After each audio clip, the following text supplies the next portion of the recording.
Hello बच्चों, मैं Nilima Magare from empower education. बच्चों, आज मैं 10th CBSE का हिंदी कोर्स भी सैम्पल पेपर के बारे में आपको जानकारी देने वाली हूँ। पिछले सेशन में हमने आधे पेपर की जानकारी दी है और आगे आज हम लेने वाले हैं राइटिंग स्किल यानी लेखन के बारे में। मैं आपसे पूरे प्रश्नों का डिस्कशन करने वाली हूँ। तो बच्चों, आपको पता है कि पूरा पेपर जो होता है उसमें खंड अ और खंड ब दो खंड होते हैं और दो खंडों में इस प्रश्न पत्रों को विभागा जाता है।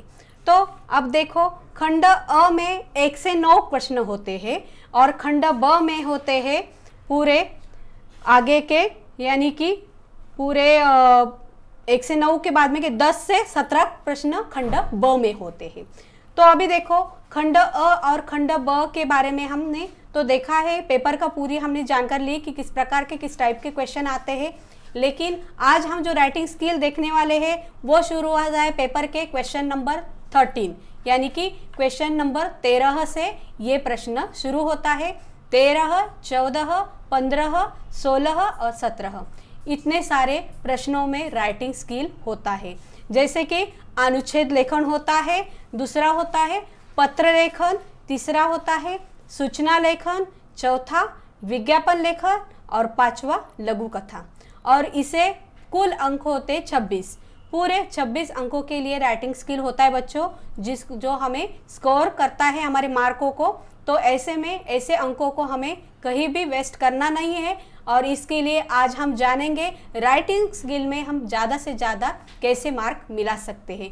तो बच्चों, पहले हमें देखना है कि राइटिंग स्किल के लिए जो भी विषय दिए जाते हैं उसके बारे में हमें क्या जानकारी हासिल करनी है।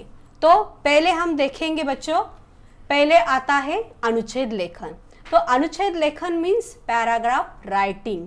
पैराग्राफ राइटिंग, इसमें विषय दिए जाते हैं पेपर में 3 होते हैं, उसमें से किसी एक विषय पर हमें बिंदुओं के आधार पर उस विषय का विस्तार करना होता है लगभग 80 से 100 शब्दों में।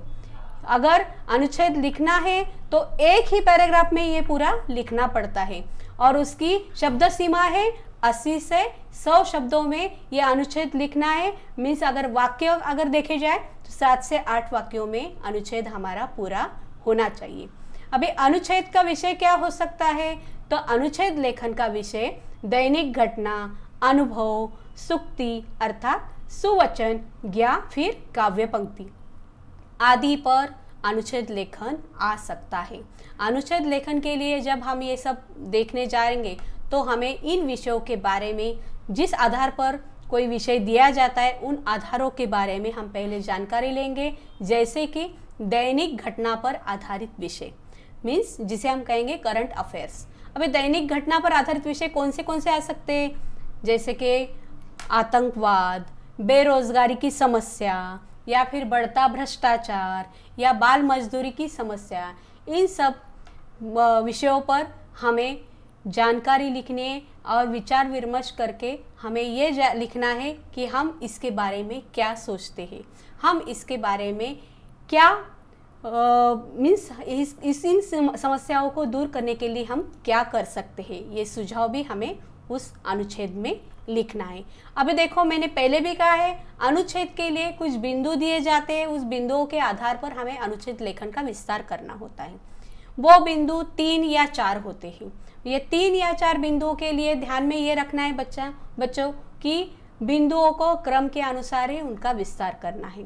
अभी हम देख रहे हैं सेकंड स्टेप, अनुभव, एक्सपीरियंस के आधार पर भी कुछ विषय होते हैं, जैसे मेरा आदर्श अध्यापक या फिर बरसात का एक दिन, चुनाव का दृश्य।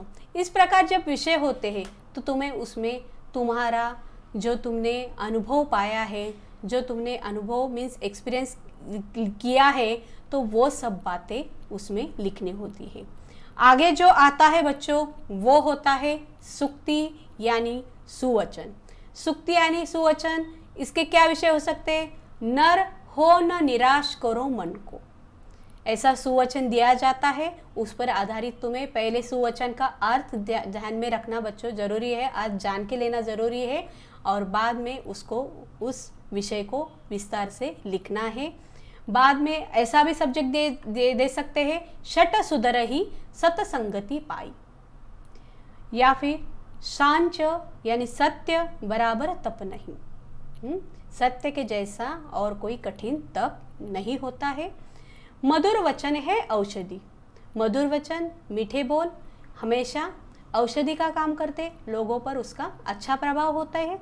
इस बारे में हमें लिखना है कि उससे क्या क्या फायदे होते हैं। बच्चों, हमें एक अच्छी बात है कि इस विषय को आधारित बिंदु दिए जाते हैं, उन बिंदुओं को, उन मुद्दों को विस्तार, उन मुद्दों के आधार पर हमें अनुच्छेद लेखन लिखना है, इसलिए हमें आइडिया मिल जाती है कि हम इस विषय के बारे में क्या क्या लिख सकते हैं। और चौथा आता है काव्य पंक्ति। काव्य पंक्ति के आधार पर हम उन्हें उन पंक्तियों को स्पष्ट करना है और उसको पैराग्राफ राइटिंग में लिखना है। इस प्रकार से इन 4 विषयों के आधार पर तुम्हें अनुच्छेद लेखन आ सकता है। अनुच्छेद लिखते समय निम्नलिखित बातों का ध्यान रखना बहुत ज़रूरी है। अनुच्छेद 8 से 10 वाक्यों में और 100 से 120 शब्दों में सीमित होना चाहिए। अगर 100 से 120 शब्द है मीन्स वाक्य कितने आने चाहिए? 8 से 10 वाक्यों में अनुच्छेद लिखना चाहिए। अगर आप बहुत ज़्यादा लंबा चौड़ा अनुच्छेद लिखते हो तो उसके परिणाम तुम्हारे मार्क पे भी हो सकते हैं। तुम्हें अनुच्छेद का विषय का तो एग्जैक्ट विस्तार करना है, लेकिन सीमित शब्दों में करना है। अनुच्छेद अगर हम अधिक लंबा चौड़ा लिखे तो पाठक में वो अरुचि उत्पन्न कर सकता है, पढ़ने में उन्हें वो बोर लग सकता है। और अनुच्छेद लेखन के लिए मैंने पहले भी बोला है 3 या 4 संकेत बिंदु देते हैं, उसके आधार पर ही हमें अनुच्छेद लेखन का विस्तार करना होता है। हर एक बिंदु का विस्तार 2-3 वाक्य में ही करना चाहिए। पूरा विषय एक अनुच्छेद में ही लिखना है। अनुच्छेद में उदाहरणों के लिए कोई स्थान नहीं है। बच्चों, ये बात तो बहुत ज़रूरी है, ध्यान में रखना है। अनुच्छेद का एक बहुत ज़्यादा इम्पोर्टेंट नियम है, इनमें उदाहरण नहीं देना है। अगर करंट अफेयर्स पे हम लिखते हैं तो हमें उदाहरण नहीं देना है। हमें सिर्फ इन समस्या का निवारण, इस समस्या को दूर करने के लिए हम क्या कर सकते हैं। अगर कोई सब्जेक्ट ऐसा आता है, कोई विषय ऐसा आता है तो हम क्या कर सकते हैं, हम इस बारे में क्या विचार करते हैं, ये सब लिखना है। अभी देखो, ये सब तो नियम हुए, और कुछ नियम हैं जो अनुच्छेद लेखन में इस्तेमाल होते हैं, जैसे सुक्ति, लोकोक्ति अथवा अन्य विषय जो भी दिया जाता है उनको पहले समझ के लेना आवश्यक है। उन विषय के बारे में हमें जानकारी होगी तभी हम उसके बारे में अच्छा लिख पाएंगे। अनुच्छेद के आरंभ में भूमिका न लिखकर सीधे विषय पर ही आना चाहिए। मीन्स घुमा फिरा कर नहीं लिखना है, इसको जो विषय दिया है उस विषय पर ही शुरुआत कर देनी है। अगर ऐसा कोई भ्रष्टाचार के बारे में पूछते हैं तो भारत में दिन ब दिन बढ़ते भ्रष्टाचारों के घटना बढ़ती जा रही है और हमारे लिए ये बहुत ज़्यादा चिंताजनक विषय है। इस प्रकार से हम शुरुआत करेंगे भ्रष्टाचार की। कोई भी घुमा फिरा के कोई इंसिडेंट नहीं बताना है, कुछ नहीं, डायरेक्ट हमें उसके बारे में शुरुआत करनी है। अनुच्छेद की भाषा सरल, स्पष्ट और बहुत शुद्ध होनी चाहिए। 10वां लास्ट नियम है उसका, संकेत बिंदु के क्रमानुसार ही वाक्य को विस्तारित करना है। देखो बच्चों, मैंने पहले भी बोला है 3 से 4 बिंदु इसके आते हैं, सीक्वेंस में ही बिंदुओं का विस्तार करना है। पहले बिंदु का विस्तार किया, बाद में एंड के बिंदु का विस्तार किया, नहीं चलेगा, क्योंकि वो सब्जेक्ट के आधार से ही वो बिंदु दिए जाते हैं। जैसे कि जो सब्जेक्ट है उस सब्जेक्ट का पहले हम परिचय लिखेंगे, अगर बिंदु उस बारे में कुछ परिचय देना है तो वो लिखेंगे, बीच में उसके कुछ लाभ हानि के बारे में बिंदु दिए गए तो उसके बारे में लिखेंगे। अगर उन अनुच्छेद लेखन से कोई संदेश देना है या फिर कोई जानकारी जो आवश्यक लगती है उसके बारे में हम लिखेंगे। इस प्रकार से बिंदुओं के आधार पर ही अनुच्छेद लेखन का, उनके क्रम के अनुसार अनुच्छेद लेखन हम लिखेंगे। अनुच्छेद कुल अंक है अनुच्छेद के लिए 6 अंक। देखो बच्चों, सिर्फ एक पैराग्राफ लिखना है, वो भी 7 या 8 सेंटेंस में, 7 या 8 वाक्यों में ही लिखना है और उसके लिए मार्क है पूरे 6। बहुत ज़्यादा मार्क है उस हिसाब से। अगर एक छोटा सा 7-8 सेंटेंस का पैराग्राफ लिखना है और उसके लिए 6 अंक है तो बहुत ज़्यादा मार्क है। और उसमें किस प्रकार से अंकों का विभाजन किया है, उसमें पहला अंक है भूमिका के लिए 1 अंक दिया गया है, एक पहली स्टेप भूमिका है उसमें लिए अंक दिया है 1। बाद में आता है विषय वस्तु, जो विषय दिया है उससे रिलेटेड जानकारी के लिए मार्क आते हैं 4, अंक आते हैं 4। और बाद में आती है भाषा, हम किस प्रकार की भाषा इस्तेमाल करते हैं उसके लिए 1 मार्क दिया गया है। इस प्रकार से अनुच्छेद लेखन हमें लिखना है और फिर 6 मार्क मिलाने हैं। बच्चों देखो, मैंने पहले बोला है पूरा 26 अंकों का राइटिंग स्किल होता है, उसमें 6 मार्क के। तो अगर ये नियम हम सही तरीके से इस्तेमाल करते हैं, सही तरीके से इसको अपने राइटिंग में लाते हैं तो डेफिनेटली 6 मार्क तुम्हारे हो गए। अभी आते हैं आगे बढ़ते हैं हम पत्र लेखन, जो पेपर में नंबर आता है 13। क्वेश्चन नंबर 13 पत्र लेखन। उसमें 2 विषय दिए जाते हैं, उनमें से एक विषय पर हमें पत्र लिखना होता है। कुल अंक होते हैं 4। हाँ, उसमें उसके कुछ अंक इस तरह से विभाजित होते हैं। आरंभ और अंत की जो औपचारिकता है उसके लिए अंक है 1। विषय वस्तु मीन्स बीच में जो हम भी विषय को विस्तार से लिख रहे हैं उनके लिए अंक है 3। अभी आरंभ और अंत की औपचारिकता कौन सी है, मैंने पहले बोला है, हम जिनको भी पत्र लिख रहे हैं उनका संबोधन, उनके लिए जो हम संबोधन यूज करते हैं या फिर समापन जो करते हैं, इन सब के लिए अंक कौन से है तो अंक 1 आता है। और भाषा उसके लिए भी अंक 1 है। और बीच में जो भी विषय को हम विस्तार से पत्र जिसको लिख रहे हैं उसको विषय विस्तार से समझाते हैं लिखकर, तो उसके लिए अंक आते हैं 3। इस प्रकार से कुल अंक 4 है पत्र लेखन के लिए। तो हम देखेंगे। और पत्र का प्रकार आपके लिए होता है परीक्षा में औपचारिक पत्र। तो पता है आपको औपचारिक पत्र मीन्स कौन सा पत्र, यह ऐसा पत्र जिनसे हमारा निजी संबंध नहीं होता है। कोई हमारा रिलेटिव्स, रिश्तेदार या फिर कोई दोस्त नज़दीकी कोई नहीं होता है। इनमें ऐसा व्यक्ति होता है जिससे हमारा कोई भी निजी संबंध नहीं है। हाँ, तो इस पत्र के कुछ रूप है जो आज मैं आपको बताने वाली हूँ। पहला आता है उसमें प्रार्थना पत्र। प्रार्थना पत्र प्रधानाचार्य को अथवा आवेदन के लिए लिखे जाने वाला पत्र होता है प्रार्थना पत्र। व्यावसायिक पत्र व्यापारी को, दुकानदारों को, प्रकाशक को लिखे जाने वाले पत्रों को हम कहेंगे व्यावसायिक पत्र। और तीसरा आता है कार्यालय पत्र। कार्यालय पत्र यह एक कार्यालय से दूसरे कार्यालय को या फिर एक व्यक्ति द्वारा सरकारी संस्था या विभाग को या फिर सरकारी अधिकारी को लिखे जाने वाले किसी एक व्यक्ति से सरकारी अधिकारी को लिखे जाने वाले पत्रों को हम कहेंगे कार्यालयी पत्र। अभी ये तो हुए जो हमने देखे पत्र के अलग अलग रूप। हम अब औपचारिक पत्र का प्रारूप देखेंगे जिसके हमें 8 स्टेप है। पत्र के 8 अंग है जिन अंगों के हिसाब से हम पत्र का प्रारूप तैयार करते हैं। तो पत्र का प्रारूप कुछ इस प्रकार से है। देखो उसमें पहला, और देखो जो भी सब बातें लिखने हमें उसकी शुरुआत पेज के लेफ्ट बाजू से शुरू करनी है। तो पहले लेफ्ट बाजू में हम पहला स्टेप होगा हमारा पत्र प्रेषक। पत्र प्रेषक मीन्स पत्र भेजने वाले का पता, स्थान और दिनांक। दूसरा होता है पत्र प्रापक मीन्स पत्र पाने वाला, जिसे यह पत्र मिलने वाला है उसका पद नाम और पता, जैसे कि वो कौन है, डायरेक्टर है, व्यवस्थापक है, अधिकारी है, तो उसे हम माननीय व्यवस्थापक या फिर माननीय आदरणीय प्रधानाचार्य, इस प्रकार से पद नाम और उसका पता। बाद में आता है तीसरा विषय आता है, तीसरा अंग है विषय। देखो बच्चों ये बहुत ज़्यादा इम्पोर्टेंट है क्योंकि बहुत बार मैं जब भी देखती हूँ कि बच्चे पत्र लिखते हैं उसमें विषय बहुत लंबा चौड़ा लिखते हैं। इतना लंबा चौड़ा विषय नहीं लिखना है बच्चों, उसका रूप बहुत संक्षिप्त तो होना चाहिए। एक छोटे से वाक्य में तुम्हें जो कहना है, किसी बात की अगर शिकायत करनी है कोई चीज़ें आपको पत्र द्वारा मंगाने हैं, इन सब का बहुत संक्षिप्त रूप में वहाँ विवरण देना है।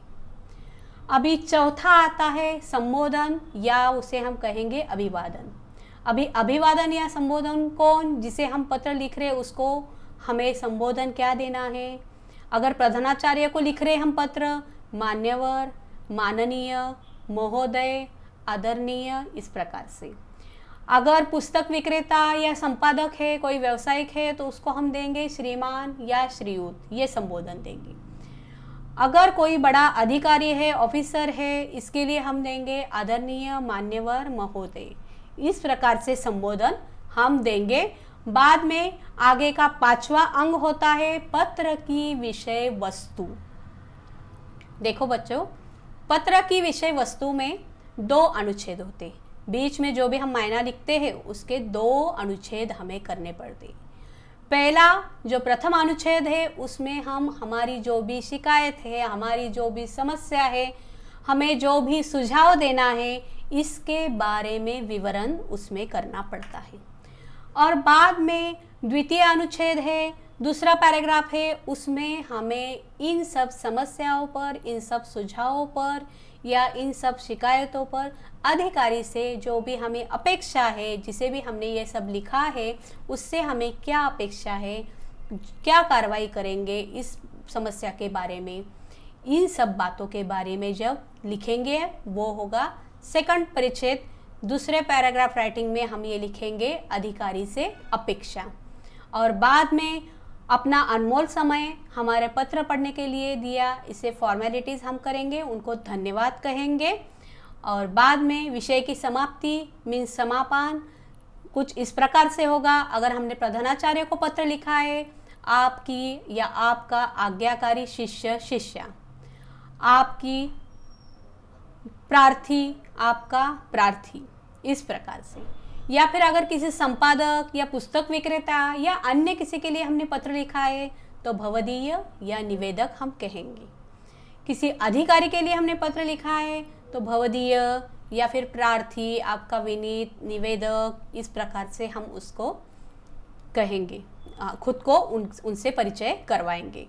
अभी लास्ट स्टेप है हस्ताक्षर से पूर्व की शब्दावली। जिसने ये पत्र लिखा है उस प्रेषक का नाम और उसके हस्ताक्षर से पत्र पूरा समाप्त होता है। इस प्रकार से ये 8 अंगों से गुजरते हुए पत्र जाता है और तब जाके हमें पूरे अच्छे कुल अंक यहाँ मिलते हैं। हमें कितने होते बच्चों? 4 अंक। देखो बच्चों, अगर आप ये सब बातें ठीक से लिखते हो तो 4 मार्क आराम से आपके होंगे। तो देखो बच्चों, आगे आता है 14वां प्रश्न, जिसका नाम है सूचना लेखन। गलती से इधर सूचना पत्र लिखा गया है बच्चों, लेकिन इधर है सूचना लेखन। Report writing. रिपोर्ट राइटिंग का क्या है? तो रिपोर्ट राइटिंग में हम कुछ इस तरह से, कुछ नियम है आज देखने वाले। लेकिन रिपोर्ट राइटिंग का जब कोई सब्जेक्ट दिया जाता है तो उसको किस प्रकार से बोर्ड पे दर्शाना है, इसके बारे में हम पहले जानकारी लेंगे। औपचारिक या अनौपचारिक मीटिंग के लिए निम्नलिखित जानकारियाँ दी जाती है। जिस प्रकार अगर लेफ्ट बाजू में देखेंगे तो दिनांक होती है, राइट साइड को समय लिखा जाता है, उसके नीचे स्थान लिखा जाता है, फिर से राइट साइड को थोड़ा सा सेंटर को उद्देश्य लिखा जाता है, बाद में किस किस को इस मीटिंग में बुलाया है, आमंत्रित किया है, इनवाइट किया है, इसके बारे में लिखा जाता है। और आगे विशिष्ट निर्देश और मीटिंग का एजेंडा क्या है, मीन्स क्या उद्देश्य है, या फिर किस प्रकार से क्या क्या मीटिंग में पॉइंट होने वाले या किस पर डिस्कशन होने वाला है, विशिष्ट निर्देश उसमें लिखा जाता है। और सबसे ज़रूरी होता है जो 7वां पॉइंट है, संपर्क किए जाने वाले व्यक्ति का नाम पता।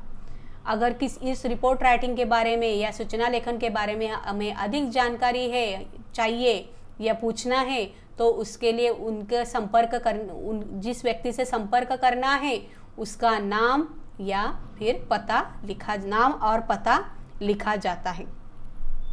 अगर और एक सूचना पत्र का और एक सूचना लेखन का और एक प्रारूप हो सकता है, किसी कार्यक्रम मीन्स इवेंट्स की जानकारी देने के लिए निम्नलिखित बातें होती है। जिस प्रकार से देखो, पहला होता है नाम और दूसरा होता है उद्देश्य। इवेंट्स क्या है? प्रोग्राम का नाम, वो जो थोड़ा सा लंबा चौड़ा बोल्ड अक्षर में लिखा जाता है ताकि बच्चों को वो नाम आकर्षित कर सके, झट से हम बोर्ड की तरफ हमारी नज़र जा सकते, उसको थोड़ा डेकोरेटिव किया जाता है नाम को भी। बाद में सेकंड स्टेप होता है उद्देश्य, उद्देश्य लिखा जाता है। फिर से उस कार्यक्रम की कब होने वाला है कार्यक्रम, उस दिन का दिनांक लिखा जाता है, कब कितने बजे होने वाला है तो समय भी लिखा जाता है। बाद में कहाँ होने वाला है तो स्थान का नाम भी लिखा जाता है। या फिर अभी जो इवेंट्स होने वाला है वो किन बच्चों के लिए है, मीन्स कौन से कैटेगरी के लिए है, इस प्रकार से शैक्षणिक पात्रता भी वहाँ लिखी जाती है। या फिर 8वीं से 10वीं की कक्षा तक के बच्चों के लिए है, या 5वीं से 7वीं के कक्षा के लिए है, या 1ली से 4थी के कक्षा के लिए इवेंट्स है, इसके बारे में जानकारी दी जाती है।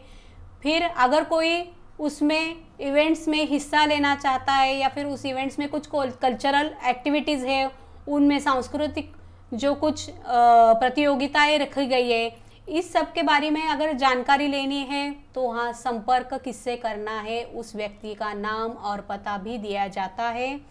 और 8वां उसका स्टेप होता है आवश्यक जानकारी, उसके रूल क्या है, उसके लिए क्या साहित्य लगता है, या फिर उसके नियम क्या क्या हैं, किस कैटेगरी में आप लोगों को हिस्सा लेना है, इस प्रकार से ये सब आवश्यक जानकारी लिखी जाती है। और बाद में अवसर से संबंधित कोई विशिष्ट चिन्ह या लोगो भी दिया जाता है। जैसे कि अगर कोई एनुअल फंक्शन है स्कूल का, या फिर कुछ अलग जिसे हम गैदरिंग कहते हैं वो है, स्कूल का जो स्नेह सम्मेलन है, तो ऐसे में एक आकर्षक चिन्ह या लोगो वहाँ निकाला जाता है। इस प्रकार से ये जो सूचना लेखन का जो बोर्ड रहता है, ये जो सूचना लेखन रहता है, उसको बच्चों को या फिर जिनके लिए भी ये सूचना लेखन लिखा है उनको देखने में भी वो आकर्षित लगता है और लोग उसमें रुचि लेकर पढ़ते भी हैं।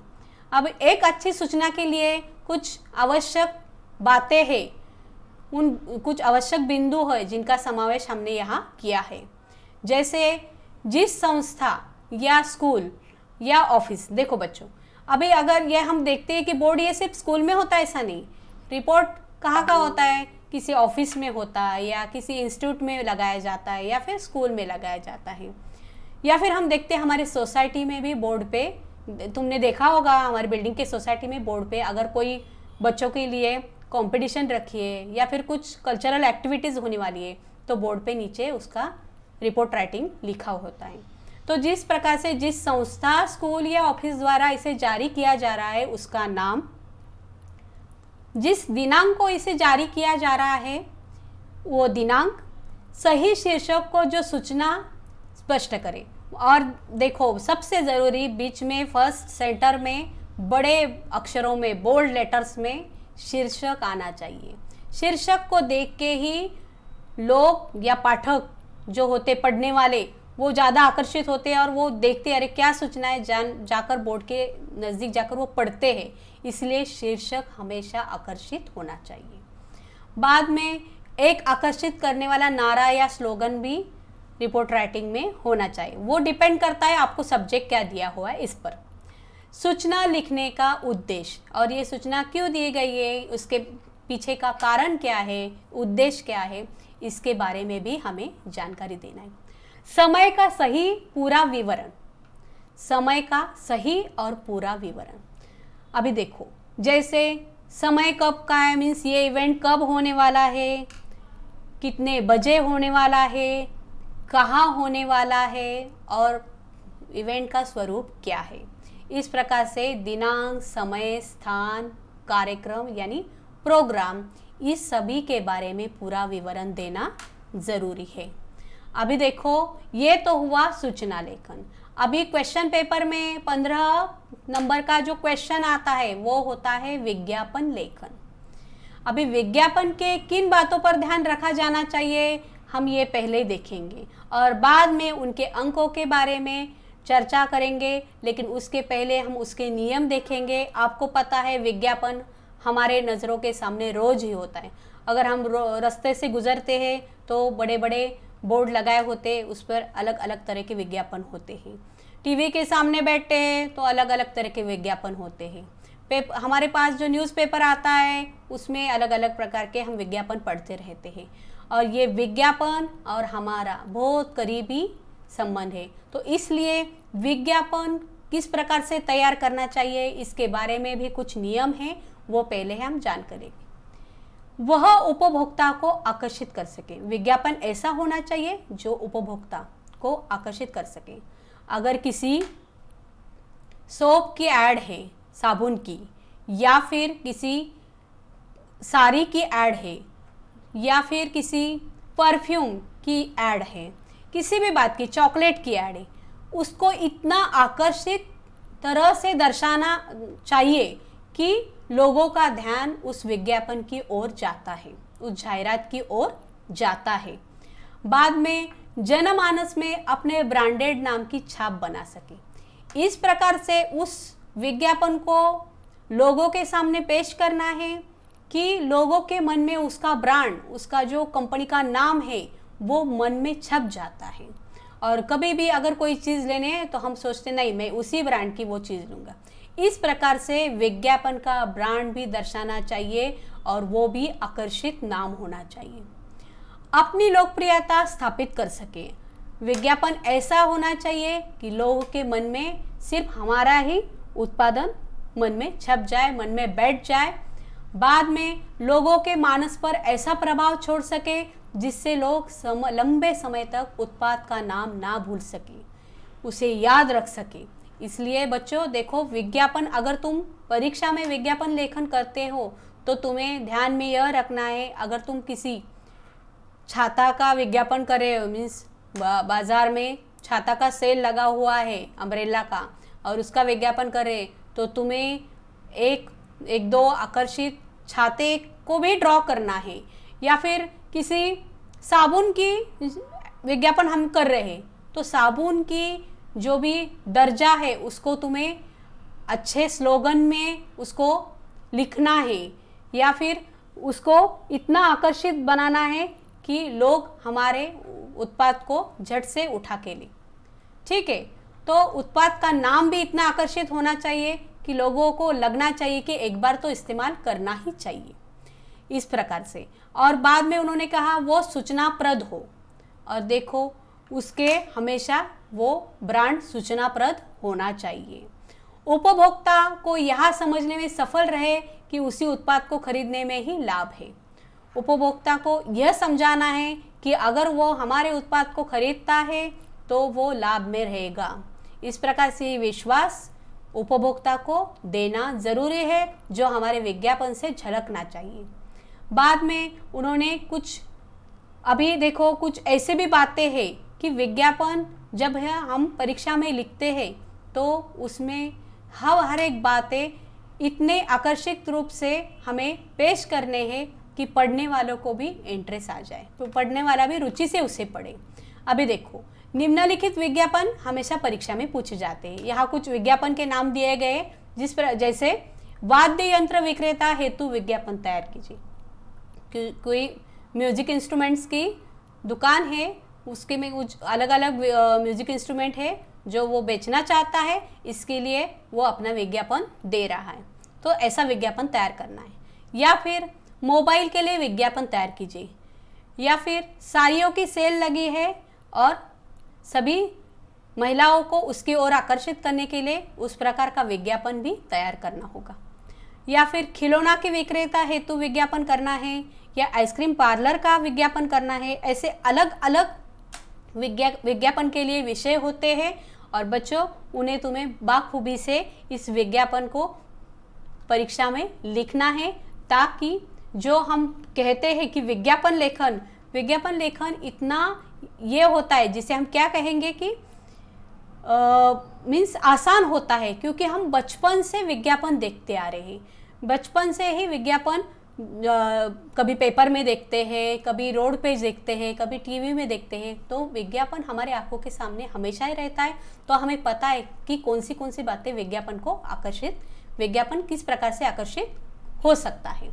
तो अभी देखो उस पूरा आगे का 16 प्रश्न है लघु कथा। लघु कथा ये प्रश्न अर्थात लघु कथन, ये प्रश्न भी आता है परीक्षा में। तो परीक्षा में ये 16 नंबर का जो प्रश्न है इसके लिए हमें कुछ नियम दिए गए हैं जिसे हमें ध्यान में रखना है। लघु कथा मीन्स ये भी शॉर्ट में लिखने वाली कथा, ऐसा अगर हम इसका बोल सकते हैं। तो लघु कथा अर्थात लघु कथन, लघु कथा एक ही घटना पर केंद्रित होनी चाहिए। लघु कथा में सिर्फ एक ही विषय रहता है, उस पर ही ये पूरी लघु कथा केंद्रित होनी चाहिए। लघु कथा में प्रसंग तथा चरित्रों के अनुरूप भाषा का प्रयोग होना चाहिए। लघु कथा में विराम चिन्हों का उचित प्रयोग होना चाहिए। जैसे कि हम देखते हैं कुछ नाम रहते हैं, उनको हम सिंगल इन्वर्टेड या डबल इन्वर्टेड कॉमा में लिखते हैं, तो कुछ अंडरलाइन करना है या सिंगल इन्वर्टेड कॉमा में कुछ शब्दों को हाईलाइट करना है।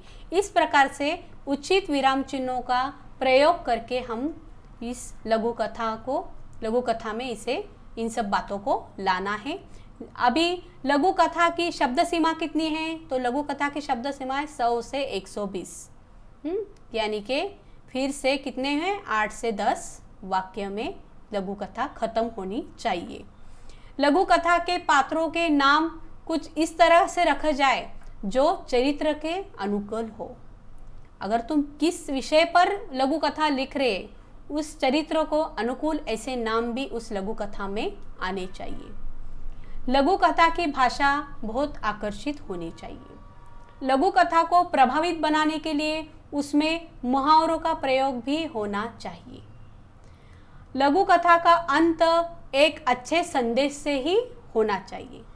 लघु कथा का मूल उद्देश्य ही कथा का लघु विस्तार है, ये ध्यान में रखना जरूर है। लघु कथा का मूल उद्देश्य ही कथा का लघु विस्तार है।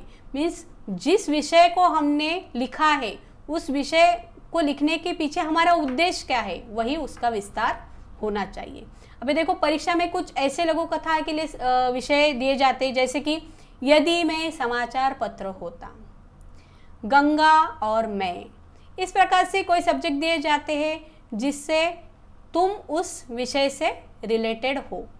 तो ऐसे में अगर लघु कथा तुम्हें बनानी है, कुछ कल्पना करनी है, इमेजिन करना है, तो तुम्हें अगर पूछा जाता है यदि मैं समाचार पत्र होता, तो समाचार पत्र बनकर आप लोगों के लिए क्या क्या कर सकते हो, समाचार पत्र एक कैसा प्रभावी माध्यम है, इन सब बारे में 8 से 10 वाक्यों में इस विषय में लिखना है।